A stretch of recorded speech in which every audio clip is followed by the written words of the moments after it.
Dungeon Scrawl is officially a part of Roll20, which means we're getting an integrated map maker in our Roll20 games. If you haven't heard of Dungeon Scrawl, it's probably the easiest, most approachable, and most powerful dungeon making tool online for your D&D dungeon maps and battle maps. It's so easy that I'm going to not only show you everything you're going to need to know to start making awesome maps using this tool, but I'm also going to build a map in the process and do it all in under 5 minutes. Or at least I'm going to try. So let's dive in and get started. Okay, so just a quick lay of the land. Obviously the middle is where you will be making our map. The right-hand column lets you change things like color of the walls, floors, and background, as well as messing with the layers of different images in the background and all that. We're not going to touch that today.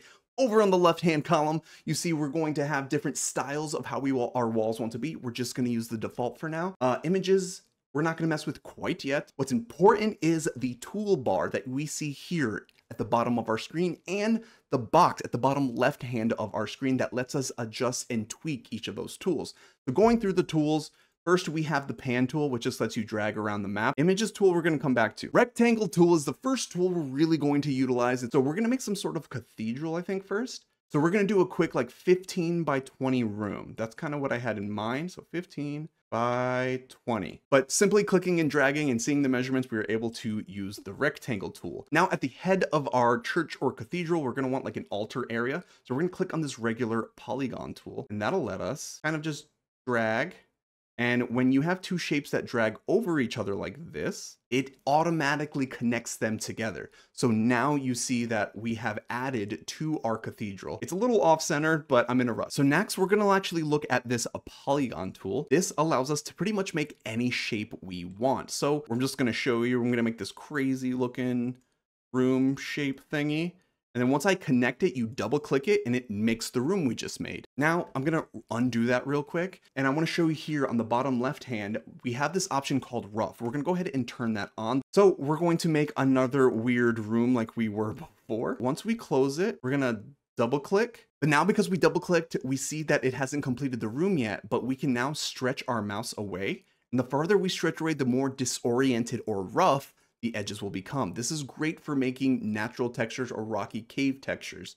So we're going to click once we've dragged, and now we have this very weirdly shaped room that looks more organic. We're gonna say this is actually a secret chamber to the main boss. So we need a way to get to the cathedral to the secret chamber. The way we're gonna do that is we're actually gonna go to the path tool. So now the path shows you as this little dot. We're gonna start inside of our strange cave room. So we'll click here and then move to another location and click again. And then you can see we can make this long path segment, and we're gonna stop it right here, not quite connected. I'm going to double click to say I'm finished with the path, and then I'm going to drag to make this rough as well, as this is a cave tunnel. Click, and now you see we have a path, and this little section between the altar room and the beginning of that path is going to be a secret passage that's going to be behind the altar that they have to discover to find the secret room where the boss is at. Now let's go over to the wall tool. So if you make a giant room like I've done here for our cathedral, we can use the wall tool to make individual rooms inside. So first, to make these walls back into the cathedral, we're gonna turn rough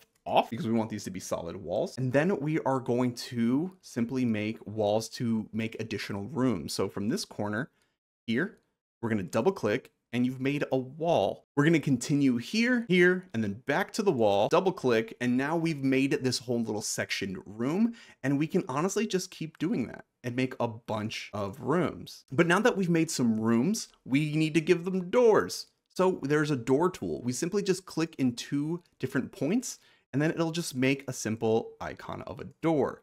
Again, this could be a large door right here if we really wanted to. And then the last tool is stairs. Stairs work similar to the doors, where you'll click in 2 different sections and then drag down. And if we scrunch closer, you see how our mouse is getting closer? We are making the stairs go from wide to narrow, kind of signifying these are stairs going from the ground level or up to the altar level. And then here, obviously we have our text tool. Click anywhere and we can type in room, and then we can take that and drag it wherever we'd like. Now let's look at some of the customization options of some of our tools. Let's go back to our cave, and let's say there are different kind of naturally built stalagmites that had turned into pillars.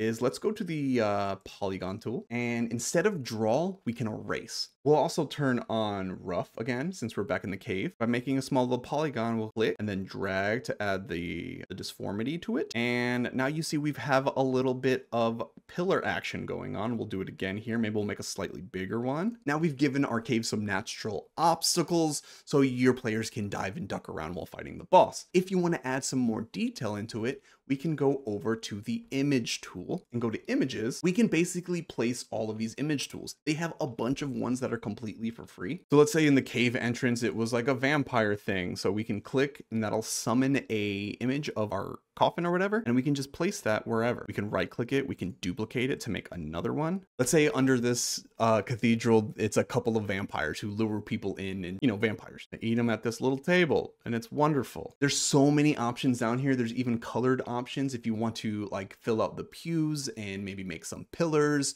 add some treasure to some of these rooms. And then you can even upload your own images if you draw yourselves or grab some other unique images to your adventure. And that's pretty much it. We've made a very small cathedral with a secret entrance to a cave where they can fight a bunch of vampires, but there are a lot more intricate tools available to you. There's a lot more things you can do with this, but if you're simply just trying to get some maps into Roll20, hopefully once this becomes an integrated tool, you'll be able to quickly whip that up for your players. So even though this isn't yet integrated within Roll20, you can still export and then import your maps from this site into Roll20. Now, if you don't know how to do that yet, be sure to check out this video where I tell you everything you need to know about getting maps in and adjusted to Roll20.